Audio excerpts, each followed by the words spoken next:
Assalamualaikum teman-teman, balik lagi sama aku Ana Rostiana. Apa kabarnya nih teman-teman? Semoga kalian semua selalu dalam keadaan sehat ya. Di video kali ini aku mau bahas nih tentang packing order theory. Yuk langsung aja kita bahas.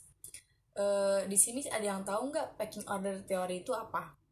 Aku bakal jelasin kalau packing order theory itu menganggap bahwa tidak ada tingkat cash holding yang optimal, tetapi kas yang memiliki peran sebagai penyangga antara laba ditahan dan kebutuhan investasi. Ketika kas tersedia dalam jumlah yang berlebih dan perusahaan yakin akan profitabilitas investasi mereka, maka kelebihan kas akan dibayarkan kepada para pemegang saham dalam bentuk dividen.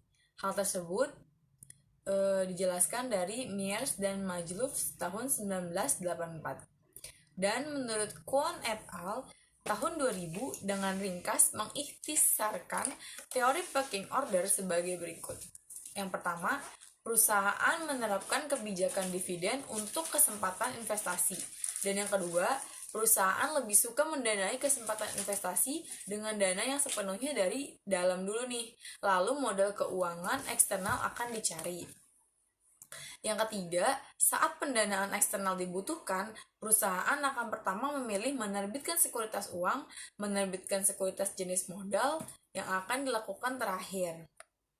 Nah, yang terakhir nih, untuk mengantisipasi kekurangan persediaan kas, karena adanya kebijakan dividen yang konstan dan fluktuasi dari tingkat keuntungan serta kesempatan dalam berinvestasi.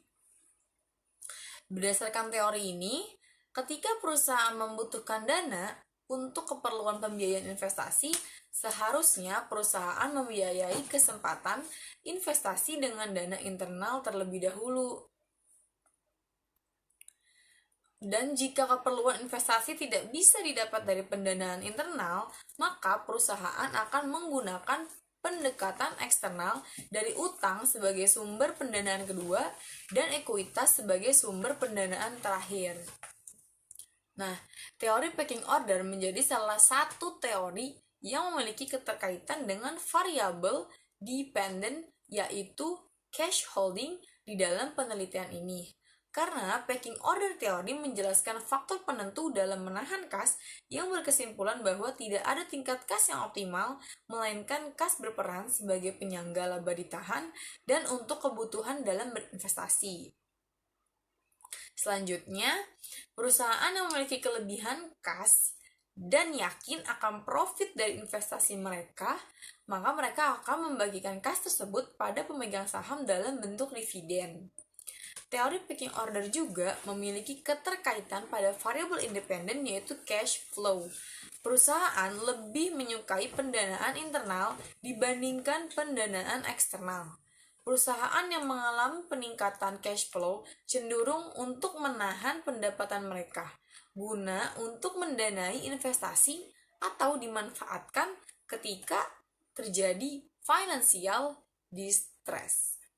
Nah, menurut teori packing order, ada hubungan negatif antara capital expenditure dan kepemilikan kas karena capital expenditure dianggap sebagai arus kas keluar. Perusahaan dengan capital expenditure yang semakin rendah, maka kapasitas hutang perusahaan juga akan menjadi semakin rendah. Semakin perusahaan akan memiliki jumlah uang tunai yang lebih besar juga.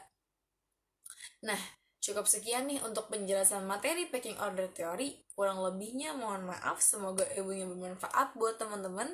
Sampai jumpa di video selanjutnya. Terima kasih. Wassalamualaikum warahmatullahi wabarakatuh.